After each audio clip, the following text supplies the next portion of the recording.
اب حضرت حذیفہ درمیان میں مل گئے. کہاں جا رہے ہیں عمر؟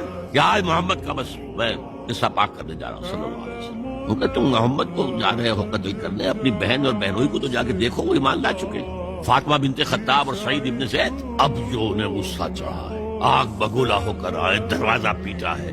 وہاں اندر میاں بیوی بیٹھے ہوئے، سورہ طٰہٰ کی آیات نازل ہوئی تھی. باہر عمر آ گئے، دروازہ کھولا. کیا پڑھ رہے تھے تم؟ یہ چپ. بہنوئی کے تھپڑ مارا زور سے، بہن درمیان میں، اس کے تھپڑ مارا. بہن کا ایک جملہ، عمر چاہے تم ہمیں ہلاک کر دو، اب جو دین ہم نے اختیار کیا ہم نہیں چھوڑنے والے. موم ہو گیا. عرب کے اس معاشرے میں عورتوں کا مقام کیا تھا؟ ان کی کوئی حیثیت تھی کہ مردوں کے سامنے بول سکے؟ اچھا کیا پڑھ رہے تھے مجھے بتاؤ. نہیں تم نجس ہو، وہ کلام پاک ہے، تم نہیں پڑھ سکتے. نہاؤ، غسل کرایا، پھر سورہ طٰہٰ کی آیات پڑھی، ایمان لے آئے. تلوار ننگی کر کے جا رہے تھے. اس کو جیسے غلاموں کا رواج تھا کہ وہ تلوار کو اپنی گردن کے اندر لٹکاتے تھے، وہ لٹکا کر لے کر گئے.